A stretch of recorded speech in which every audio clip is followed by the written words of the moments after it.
Okay, so this is the iCube P3. It's a new device. It was something that I sponsored on Kickstarter, just came through. Actually very happy with the results that it has. This is an example, which we'll come to at the end. But what I wanted to do was to run through how I use it. The instructions that come with it are not great.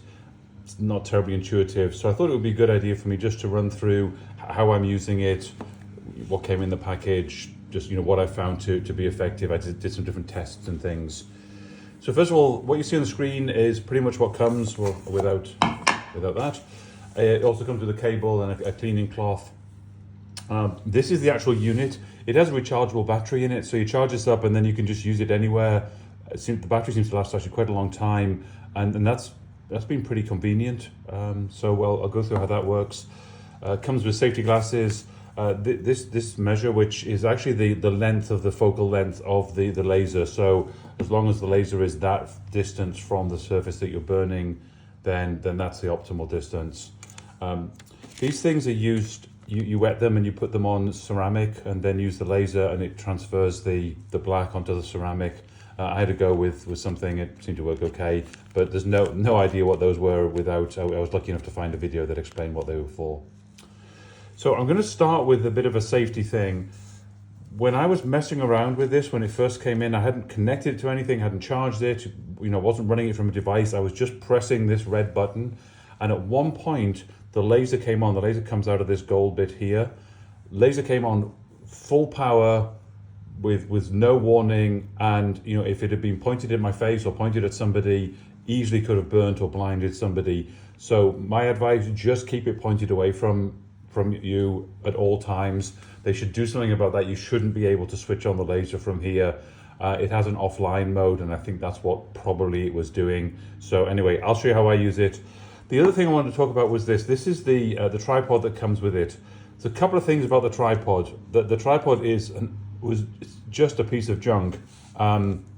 First of all, this little knurled screw here, which you do need to use, this just threaded. The first time I used it, I turned it, just stripped the thread completely. Luckily, I had one of these pieces lying around. I think it was a fairly standard size, so that was okay. The second thing is, this is very light, and this is quite heavy. When you put it together and just use it normally, it will fall over without sort of any encouragement at all. This was not made specifically for this. It's terrible.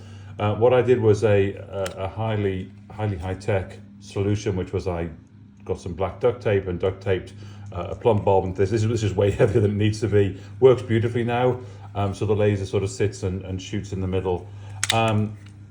So I'll just put this bit together because we're going to need this. So again, just trying to avoid the laser pointing at me. I'm probably a little bit paranoid now, given that I nearly blinded myself. So just make sure that when you have the laser pointing down, that it's pointing between the legs. So legs are just pointing at me. So that's why you need this knurled nut, so you can have it pointed down. And then once it's in there, it does telescope up and down. That bit actually works really well. I think it's just I feel like it's just the wrong size. So that's the actual device. Let me just move these out of the way. Probably the more important thing to look at is the software, because the software I think is the thing that was hardest to understand. So let me actually just crank up the software. I'll just record the screen and show you how I'm using it. So first thing, to turn on the device, this multifunction switch, if you press it once, it turns on the device. You can see I've got the on-off, and then I've got this Wi-Fi, hotspot, Bluetooth. So I'm going to leave it on Bluetooth, and I'll explain what the other two are while it's on Bluetooth. And I just clicked once for each one of those. Turn it off, you double click it. The first one, basically you connect your laptop, iPad, whatever, to your local Wi-Fi. And then you connect this to the local Wi-Fi. Don't actually know how to do that. I didn't do that. And so then you're talking to it through the Wi-Fi. The second setting, this becomes a hotspot. So you then connect to this. That I would imagine works fine, but just be aware, if you're connected to this as a hotspot, your device won't be able to get to the internet. So just be warned. Bluetooth worked really well. I enabled the Bluetooth, installed the software. At the moment, the software comes through Test Pilot. It's a beta version, but if I'm assuming they're going to release that as a full version. So, you would typically, it actually had already found it, but typically you would click on the Bluetooth. It's found the device. It's got 69% power. Before I click on it to bring it up, just want to point out down here, there's a manual, and the manual is in English. The manual does not entirely match what you see in the app. So if you look at this screen here, in the actual working version of the app, there's a second line with a sort of pencil thing actually above that one with numbers in it. I'll explain what I think those things do. It's not terribly clear, and these instructions didn't particularly help. But this was just helpful to know that it was there. So, okay. Okay, so it's connected. Across the bottom of the app, you've got four different options. The first one is to basically add images that you want to burn. My advice very much is just create the image you want, black and white, in another app. I use one of the Adobe apps online for free. Just do everything that you want to do in there, and then you can bring it in and you can resize it, and then you can burn it, and there's some other options. But basically this is to add things to your screen, this is to do the resizing, this is to actually do the burning, and these are options. I'm just going to jump into the options and show you. The one I did turn on was single picture mode. It just made it a little bit easier for me. It basically means if you bring in an image to burn, it removes anything else that was on the screen. That was actually just useful for what I was doing. So let's get started. So I clicked on the plus in the folder. I could bring in one of their images, and that's fine. Or what I'm going to do is bring in one of my images. I just had the same image there lots of times just to push my personal photos off the screen. I could also put text in if I wanted. And if you click save, it just saves it as an image locally. So there's my image, perfect. I do need to resize it. This won't burn that size in image. So I'm going to go 45 mil. This is selected, so it will resize it proportionally. I didn't touch anything else because, as I say, I just got everything working in the image and then just brought it in with a nice sort of clean font. So this is, I think, the most interesting screen. This is the one I've spent the most time working on. And I'm just going to run through what these different options, what I think they mean. So actually one of my kids speaks Chinese, and she took a look at this for me, and she says, this one says cutting time and this one says cutting power. And this says laser time and laser power. I think this is the speed that it moves, and this is how long it spends burning. Now, given that how long it spends burning seems like that would also be to do with how quickly it moves, I do wonder if this is how quickly it's moving when it's not burning. It's just not clear, but what I did was I tried different combinations. And in fact, if you click on this, it says presets, evidently, then you can see all the different presets. If anybody's reading this and they know what those things mean, please comment and let everybody else in the community know. There's two other settings in here that I just want you to be aware of. This one here with the cloud, my advice, don't press it. And here's why. If you press that, it downloads this image to the device, and then it starts burning straight away. So again, this thing's just a little bit dangerous, and also don't ever leave it, because I don't kind of trust it. I'm really happy with how it works. There's just some things in there. Yeah, I pressed that and I was like, oh, I wonder what this does. And it started downloading up here. And then as soon as it finished downloading, in fact, you can see well, you probably can't see, but there's a burn on the table here because that's what it started doing. This option here is great. I just love this. So there's two things going on here.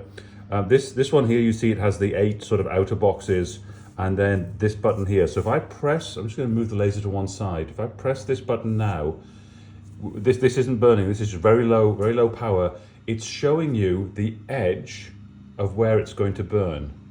If I just go in and select the option to just put the middle on, now it's showing me where the middle of what it's going to burn is. Now I do wood turning, so I know where the middle is on the things that I'm creating, so I know, that's where I want to basically, I can make a little mark in the middle, that's where I want to start burning. But you can see basically you have all these other options, top left or whatever. So I actually found that to be really useful, especially doing my tests, and that's basically this preview mode. So before I start actually burning something, what I'm going to do is change the angle of the camera so you can actually see what's going on, and hopefully the camera will be okay with recording this.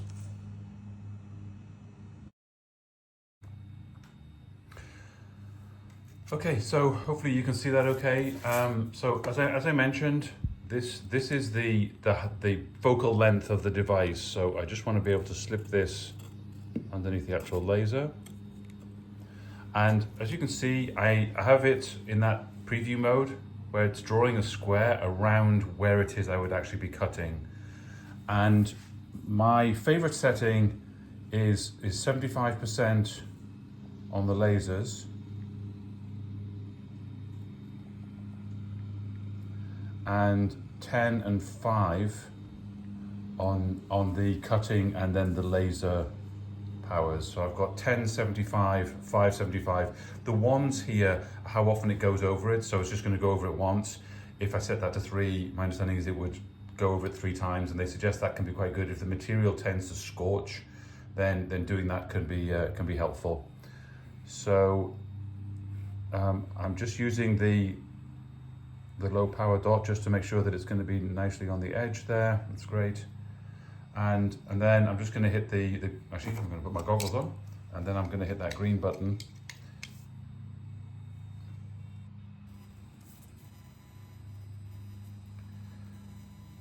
And I'll leave it to go, and you'll see I put a fan on it actually when I was doing this, just sort of light breeze to get the smoke away.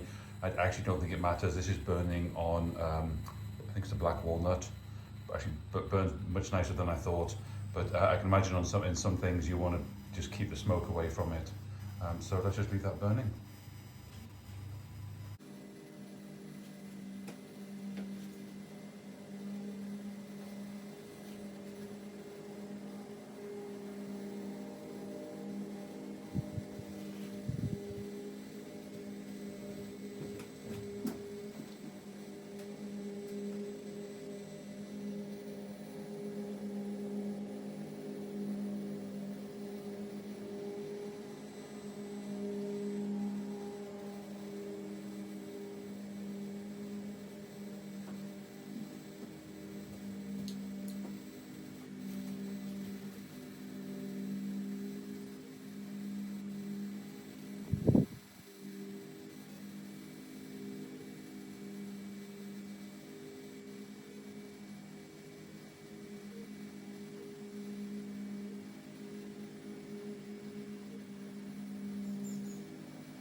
Okay, so you can see there, didn't take too long, and it burned nice and clearly. What I'm going to do now is just change the camera angle and just zoom in a little bit on these and just show you what I saw happen at different intensities and also on a different wood. Okay, got my big bright shiny light switched on now, so hopefully you can see this pretty well. So these are the settings, might be a little bit hard to read, but so 10, 5, 100%. So that correlates to, to these numbers here. So 10, 5, and then both of these 100. I didn't try changing these. If I find out what they actually mean, I might mess around with it. I actually thought that was fantastic. I've got to say I was very happy with that. I then tried 10, 30. So on the 10, 30, it should have been moving at the same speed, but it was spending longer at each spot. 3 times as long at each spot, and you can probably see. It burned pretty badly there. 5, 100 was pretty good. Probably as good as it needs to be. I found 10, 5, 75. So these two, this one here, I've dropped the laser down to 75. On this wood, I actually found that was like the clearest. It just seemed to work. It just seemed to work well. It was a little bit hard to tell the difference between these two, but I did find, and it could just be the grain of the wood, that there was little bits of some of the letters seem to be missing on this one. So that seemed the better, and this is the one I just did for you just now, so that's 10, 5, 75. I also tried it on, maybe cherry? I don't know, but obviously it's a lighter coloured wood, it's not the dark walnut. And this is again 10, 5, 75, and it's pretty good. It sort of dumped out a little bit on the 0 there, and I don't know, again, did it just glitch or is it the wood? The circle's not perfect either. And I found that on all of these, I mean, the circle in my diagram is, you know, is a drawn circle. I suspect it's the way it does it, because it seems to sort of do bits of it different, you know, in different ways. And actually, one of the things I didn't show you, there's these different options here: shortest path, Z style, which is Z or Z style, which is sort of back and forth, and then row, it just goes across and does them. I tried the Z style scanning, and it was incredibly slow and just didn't work for this. It was a bit like a dot matrix printer. It was actually pretty garbagey. So shortest path seemed to be the right one. There should be an option which is like optimal, like most sensible path, like draw the circle as a circle and then come in. But again, you know, for what I'm doing, it's not like I'm making fine furniture or anything. I just make stuff. So, you know, this is going to work for me. I'm going to do some work on how do I now protect this. This is finished with wax and it burned quite nicely, but I'm going to do some sort of, you know, work. Did I actually just burn the wax? Like, can I take this? Will this actually come off with a Brillo pad or something? You know, I need to mess around with some stuff and just see, you know, should I do this and then finish it? I want to see what happens if I buff over the top of it. But again, this was a quick start guide, how to use the iCube P3. Very happy with it. It did exactly what I wanted to do, which is this. So hopefully this guide will help you. And if you have any ideas for anything else you'd like me to mess around with and test, let me know. Always happy to waste some time. Thanks.